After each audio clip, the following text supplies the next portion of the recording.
Malcolm X was a very influential leader throughout the civil rights movement. He had very radical views that set him apart from other leaders of his time. He believed in violence and complete separation from white people. He gave many speeches that went down in history throughout his lifetime. Malcolm grew up having a rough childhood. His father was involved in civil rights activism, and it cost his family lots of harassment by white supremacists. Their house was set on fire, they received death threats, and the police refused to offer help. Malcolm's father died, allegedly murdered by white supremacists, and following that, his mother was so upset, and she was committed to a mental institution. This left Malcolm to be put in foster care. Malcolm did well as a teenager in school, and he studied law and had high aspirations. But one day, his white teacher told him that a career in law is not realistic for a black man.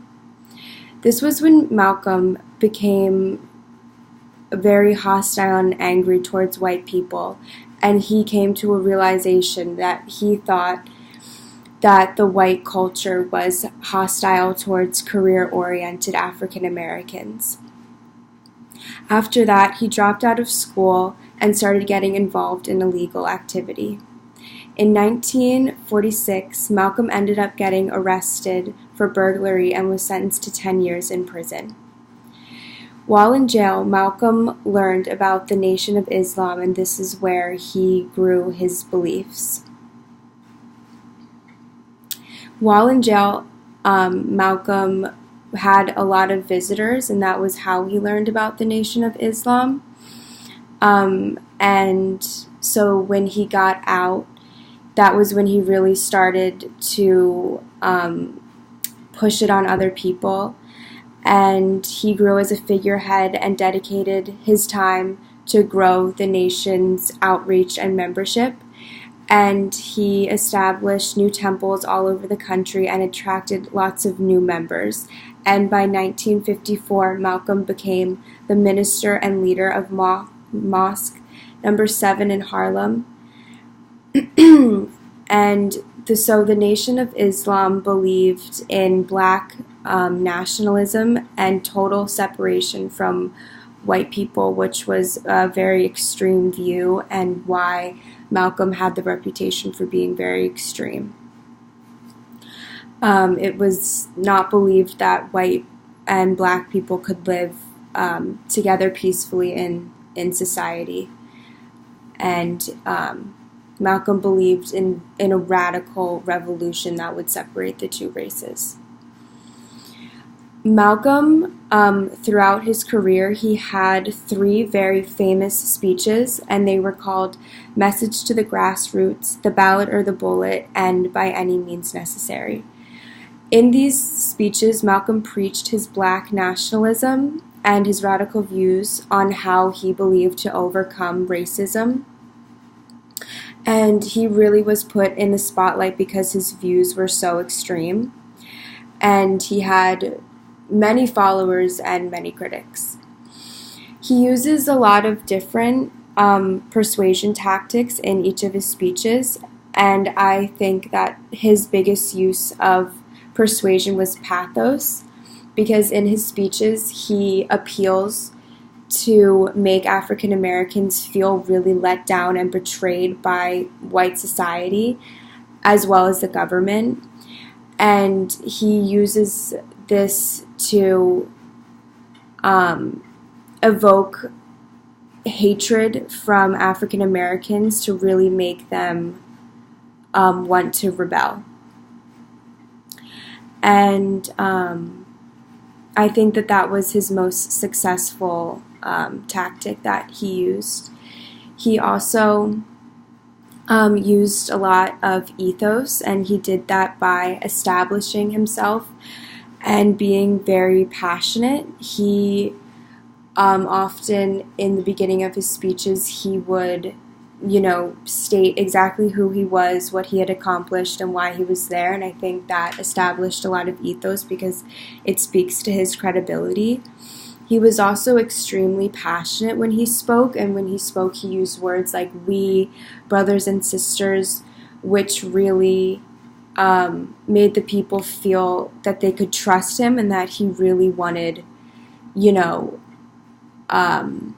justice not only for himself but for everyone.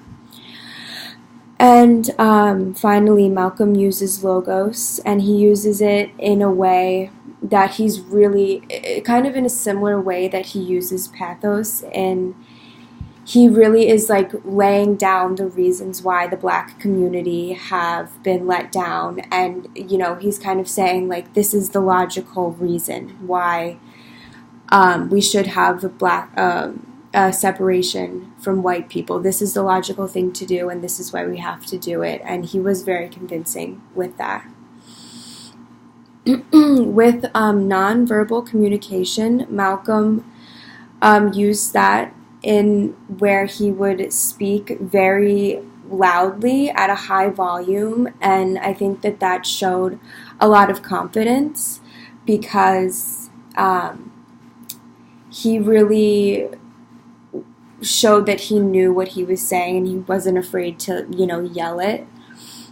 He also used hand gestures, and he spoke very intelligently, and he used very good vocabulary, which speaks to the fact that he is educated. He was a really good student, and he knows what he's talking about. So, the three of his most famous speeches took place in the 1960s, and that was a really intense time during the Civil Rights Movement. Black people were kind of finally starting to really rebel and protest against all of the unfair and unjust things that were happening to them. A couple examples of stuff that happened were the sit-ins, where African Americans would go and sit in restaurants where they really weren't supposed to be, and that showed that they weren't going to put up with this anymore. The Freedom Rides happened, which was where a bus was driven through the South, and it was not a segregated bus, and so that was a protest. And there were just the March on Washington was during the 1960s, and a bunch of other marches and protests. There were also a lot of wins during this time. There was the Voting Act, and there was a ban on discrimination that was passed. Malcolm was special because his views were much more radical than any civil rights activist at the time. He believed in Black separation, which again, very, very radical, and I think that's what really set him apart. He also believed in violence to achieve what he wanted, and this belief that he had brought him to the spotlight because it allowed other activists to speak out about him, and Martin Luther King actually spoke out about Malcolm a bunch of times because their views were so different. Martin Luther King believed in a peaceful revolution, that everyone could come together peacefully, and he didn't think that Malcolm was right in his opinions.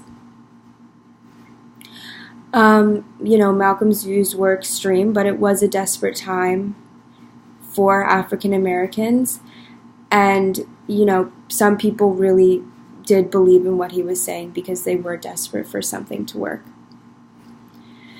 Sadly, Malcolm died at a young age, but he will always go down in history for being a very influential leader during the Civil Rights Movement. And even though his views were very radical, he still had a large following and was very passionate about his work.